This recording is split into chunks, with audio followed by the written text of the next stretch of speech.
गर्मियों की आमद के साथ ही मज़ेदार इलायची का शरबत बनाते जाएं और पीते जाएं, पीते जाएं, पीते जाएं।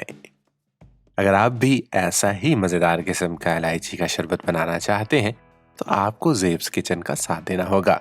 अगर अभी तक आपने चैनल को सब्सक्राइब नहीं किया, तो फ़ौरन से चैनल को सब्सक्राइब कर लीजिए और घंटी वाले बटन को लाजमी दबाइएगा, ताकि हमारी आने वाली हर नई रेसिपी की वीडियो आप तक पहुंच सके।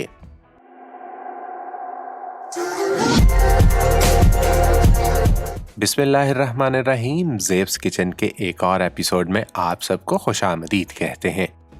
मज़ेदार किस्म का इलायची का शरबत बनाने के लिए हमें जिन अज्जा की ज़रूरत है, आइए देखते हैं। इसके लिए हमें सबसे पहले चाहिए होगी जी सब्ज़ इलायची तकरीबन 1 कप, चीनी हम लेंगे 1 किलो, हमें लीमू का रस चाहिए होगा तकरीबन 2 खाने के चम्मच, और इसके अलावा हम लेंगे जी फूड कलर तकरीबन 1/4 चाय का चम्मच। रेसिपी को शुरू करते हैं जी। हमने रात से इलायचियों को भिगो के रख दिया था और उसके बाद अब हम इसको चॉपर के साथ अच्छे तरीके से ग्राइंड कर लेंगे। जिस हैंड चॉपर की मैं बात कर रहा होता हूँ, आपको इस तरह से मिल जाएगा, आप उसके साथ कर सकते हैं, वरना हैंड बीटर के साथ भी आप इसको बीट कर सकते हैं। बहुत ज़्यादा बीट नहीं करना, बस इनका छिलका और वो जो अंदर इसके ब्लैक सीड्स होते हैं, आपने इस तरीके से इसको क्रश करना है कि वो अच्छे तरीके से इस पानी के अंदर जो है वो मिक्स हो जाए। पानी थोड़ा सा मज़ीद इस्तेमाल आप कर सकते हैं। हमने जो 1 कप इलायचियाँ ली थी, इतना पानी डाला था कि वो अच्छे तरीके से भीग जाएं। लें जनाब, तकरीबन ये सारी की सारी क्रश हो चुकी हैं। अब हम इनको जो है वो एक अलग बर्तन के अंदर निकालेंगे और उस बर्तन के अंदर डालेंगे जिसमें हमने इनको पकाना है। 2 से 3 छोटे छोटे से स्टेप हैं और बड़े आसानी के साथ ये बनने वाला शरबत है। हमने एक पैन लिया और उस पैन के अंदर ये क्रश की हुई जो सब्ज़ इलायचियाँ थी, इनको हमने शामिल कर दिया। थोड़ा सा मज़ीद हम इसके अंदर पानी शामिल करना चाहें तो कर सकते हैं, आपकी क्वांटिटी के ऊपर मुनहसर है कि कितना आपने शरबत बनाना है। हमने थोड़ा पानी मज़ीद शामिल किया और इसको पकने के लिए हम छोड़ देंगे। शुरू में आप बेशक आँच तेज़ रख सकते हैं और तेज़ आँच के ऊपर आप इसको इतनी देर पकाएं कि जब ये उबाल खाना जो है वो शुरू हो जाए। और जैसे ही ये उबाल खाना शुरू हो जाएगा, उसके बाद हम थोड़ी आंच जो है वो धीमी कर देंगे, यानी मीडियम फ्लेम के ऊपर फिर आपने इसको पकने के लिए छोड़ देना। बिल्कुल जी, ये देखें कि यहाँ पर पकना शुरू हुआ था, हमने आंच जो है वो ज़रा कम कर दी थी। उसके बाद हम देखें कि कुछ देर पकने के बाद ये सूरत हाल आपको इस तरीके से दिखाई देगी। और ये देखें जी, आप अच्छे तरीके से आपको अंदाज़ा होना शुरू हो जाएगा, खुशबू इसकी बेहतरीन किस्म की इलायचियों की आना शुरू हो जाएगी। जब इस पोजीशन पर आ जाए तो हम इसको नीचे उतार लेंगे और इसको अच्छे तरीके से छान लेंगे। आप कोई भी मलमल का कपड़ा ले लें और उसको आप इस्तेमाल करते हुए इसको अच्छे तरीके से आप छान लें। हमने यहाँ पर एक मलमल का कपड़ा लिया, उसके अंदर हमने इसको डाल दिया और नीचे हमने एक बर्तन रख लिया था कि जिसके ज़रिए जो है वो जो भी इसका पानी निकले वो उसमें आ जाए।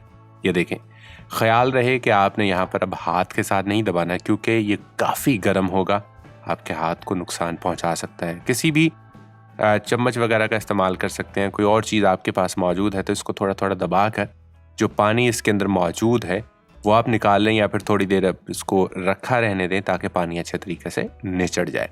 अब हम इसी पानी को दोबारा पकने के लिए रख देंगे। एक और पैन लेंगे, उस पैन के अंदर हम इसी निकले हुए पानी को शामिल कर देंगे। लें जनाब, गरम गरम पानी है और इसको दोबारा से हमने उसी के अंदर शामिल कर दिया। दोबारा से आपने मीडियम फ्लेम के ऊपर आपने इसको पकने के लिए छोड़ना है, लेकिन साथ में जो दूसरे अज्जा हैं वो भी हमने शामिल कर देने हैं, जैसा कि चीनी।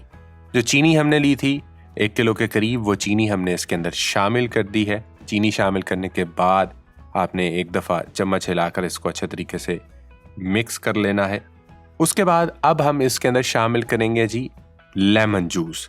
अब लेमन जूस यहाँ पर शामिल करने का जो मकसद है वो मैं आपको बताता चलूँ। जब ये पक जाएगा और आप इसको सेव करेंगे अगले कुछ दिनों के इस्तेमाल के लिए, तो आपने लेमन जूस जो है वो आपका इसको इसके क्रिस्टल बनने से जो है वो रोकेगा।